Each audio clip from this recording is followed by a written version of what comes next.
Hello guys, welcome to my YouTube channel. তো আজকে প্রচণ্ড গরম পড়েছে, ভিডিও করতে ইচ্ছে করছিল না। তারপরে দেখলাম আকাশটা ঠান্ডা করলো প্রায় 1টা নাগাদ। তো তাড়াতাড়ি গিয়ে স্নান টান করে আসলাম। আর দেখো আকাশটা কি সুন্দর করেছে। স্নান টান করে এসে ফটাফট আগে পুজোটা দিয়ে নিই, ঠিক আছে। পুজোটা দেওয়ার পরে আমি ভাবছি এখন দোকানে যাব। আমার কাহিনী হচ্ছে আজকের এইটাই, যে আমি যখনই দোকানে যাই না কেন কিছু আনতে রেশনের, তখনই আমার ইচ্ছে করে যে আমি ডেয়ারি মিল্ক চকলেট নিই একটা। কিন্তু তোমরা তো জানোই যে এখন চকলেটের দাম বেড়ে গেছে, আর আমি এই দামের জন্য চকলেটটা নিতে পারছি না, ঠিক আছে। আর যখনই দেখি খুবই ইচ্ছে করে অনেক দিন থেকে, দামের জন্য পিছিয়ে পড়ি। তো অনেক সাহস করে এইগুলো আমি আজকে দোকানে গিয়ে চকলেটটা নিলাম ফাইনালি।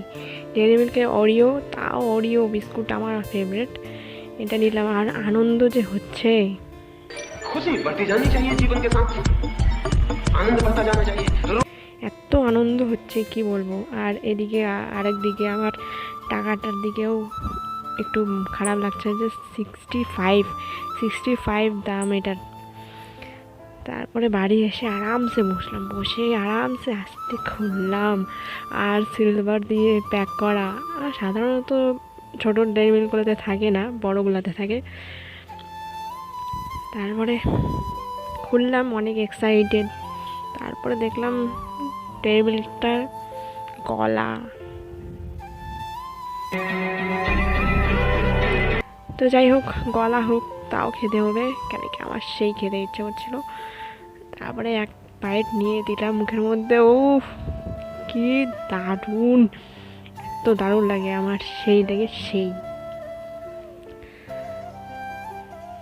আমি জানি আজকের এই ব্লগ মানে চকলেট খাওয়ার ব্লগটা অতটাও খাস না, কিন্তু আমার জন্য অনেকটাই, কেন কি আমাকে সেই ভালো লাগে। লাস্ট পর্যন্ত আমাকে প্যাকিংটাও চাটতে হয়েছে, কেন কি সব চকলেট প্যাকিংটাদের মধ্যে আটকে গেছে।